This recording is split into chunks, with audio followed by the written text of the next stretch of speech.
Hi, welcome back to Called KRC. So today we're going to review something a little bit different, and it's a little cheap action camera that you can pick up from Amazon. This is the Victure AC800. Now, a while ago, about 6-7 months ago, I reviewed the AC700, which I didn't mind at all. It isn't the best quality in the world, it's not GoPro footage, but for the price of it, it's a decent camera. So this is the AC800, and what they've done is this: they've upgraded, the screen is sharper, the image to me looks better, but the main thing is they've updated the menu on the back. The other one came with like a microphone that you could get. It came with a microphone that plugged into the side. This one doesn't. This one just comes with a stock built-in microphone. Comes with no SD card, but it does come with a pair of batteries and accessory kit. The accessory kit's your standard fare that you get with all these type of cameras. So let me just show you. This was the AC700 that I reviewed. And as you can see, they're almost identical. The only difference really is that this has got a sloped top and bottom on the back, but the main difference is on the back. So let me just power it up and show you. I much prefer the menu on this. Let's just turn it on. Actually, I'll boot the other one up if it's got a battery in it. Haven't used it for a while. I'd imagine it will have.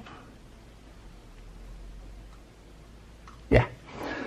So these are the two. And as you can see, there's much more information now on the screen at the back. So the screen doesn't look brighter, but it's actually better to view outside.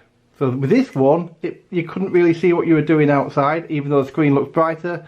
With this one, it's fine. I don't know what I've done there. Turned the Wi-Fi on and off. But the biggest change on this is the menu. So let me show you the menu on this one first.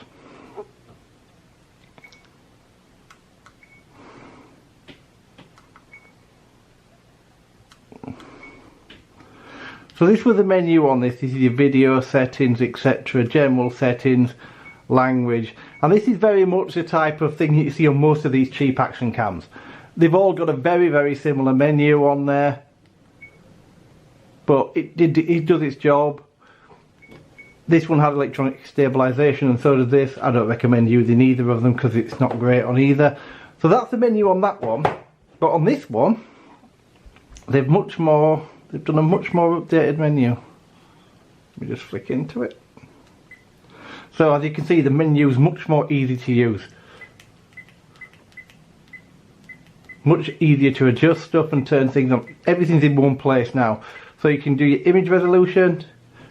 So for your camera, you've got 20 megapixels. The camera actually isn't that bad. It's not the best in the world, and don't get me wrong. And if you're watching this video expecting a GoPro kind of quality, then I'm sorry, that's just not going to happen. It just doesn't have that kind of picture. So if you go into video resolution, you've got 4K 24 frames a second, 2.7K 30 frames a second, 1080p 60 frames per second, and 1080 30. 720, 120, etc, etc. So it's got a lot of settings on here, exactly the same as they were on the 700, but I much prefer this menu. And although this screen doesn't look as bright, I think it's a much better screen to use than this one. Although I've nothing against, you can pick this thing up for about 40 quid now, or 35 quid, and it's well worth that in my opinion, if you want a cheap cam. So I've got a review coming up shortly on a Nano Talon, and I'm going to put this on the front of the plane because it's very little weight. Okay. In fact, let me just weigh it. So with the battery and everything in it, just turn the scales on. I think the batteries are going on this.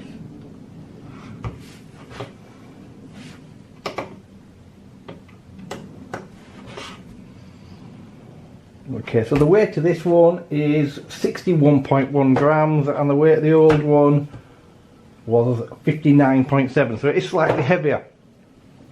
But it still weighs less than the GoPro Session, so that's what we're going to put on the front. And to be fair, if I crash and this comes off, I'm not going to be that bothered. So what you're interested in is the image quality. So what I've got is I've got a couple of video segments coming up, and I can comparison between that and this. So I've done videos with this and this at the same time, so you can see what the comparison is between the two. And I've also shot in 4K, I think, and various things. You'll see when I do it anyway. I'll have it up on the screen what you're looking at and what the resolution is from each camera. I think this comes at about 50 quid at the minute. and I prefer it over this one. I think the image is better. You let me know in the comments you might prefer the image on this. They're both decent cameras, and like I say, I've actually got 3 of these. I like them that much. I've actually got 3. So this is another A700. So I've actually got 2 700s and an 800. If you see when I do footage and I've got shots download, if I'm filming cars and stuff, I use these things because they're just handy to step up with a couple of cheap tripods. I just use these, and this one I'm going to use for planes. I might even put it on a quad to have a go with it, but it'll be filmed at 1080-60 because the frame rate's nowhere near quick enough to do a quad or plane at the other level. So yeah, I like it. It's simple enough to use. Power button on the front, shoot button on the top, and then press in to get into your menus, and then up and down your menus with these side buttons here. Very much standard fare. You have a micro USB at the side, and I do believe that is a micro HDMI, and obviously you need a card for it. It doesn't come with a card. I used a U3 in here, as I used on both. So both of these, when you see the film footage, are both used on Samsung U3 Super Speed Ultras. So I try to use exactly the same card so you can get a better comparison. But yeah, I like it. It's good. Thanks ever so much for watching. Have a fantastic day. Test 1. So this is 1080p, 60 frames per second, and this is what I expect to be by far the best video resolution to film out with this camera. Certainly wasn't the A700, and I can't see it being much different. The colours on my screen that I'm watching now, which is by the way is a decent screen, look right. Whereas on the 700 the colours always look too vivid, blues look far too blue, etc. Okay, so that's 1080-60. Let's just pause it. Okay, this is test 2. So this is 30 frames per second at 2K. Let's see what this looks like.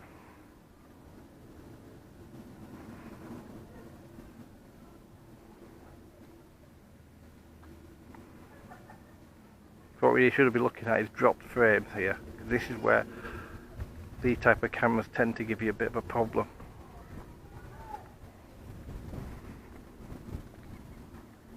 Let's check the colours out again. Does it look real? The screen again looks perfect, so it's difficult for me to tell from here. Okay, let's pause it and let's have a look at 4K. Okay, we've got 4K, 24 frames a second. Let's just pan round. Now this is where you will get a problem. Any sharp movement you're probably not going to get away with it, but let's just walk up here as we have with the others and have a look. Again, check for the colour clarity and drop frames.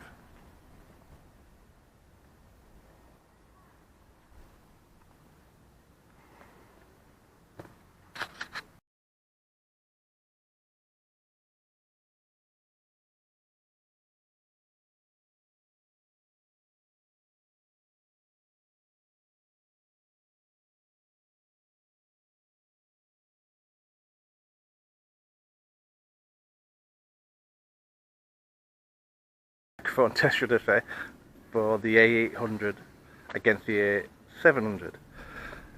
One thing I noticed straight away, the A800 seems to have a brighter screen when you're filming in sun.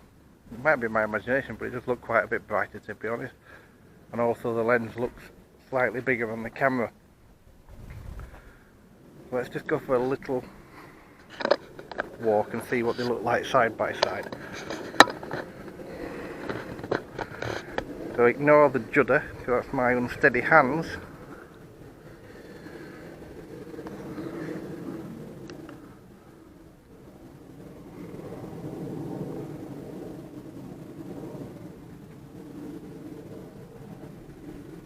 See if there is a massive difference.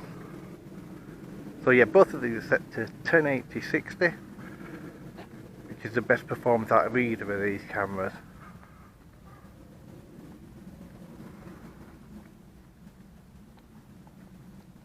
Let's go from light to dark and see what happens. Shaded area.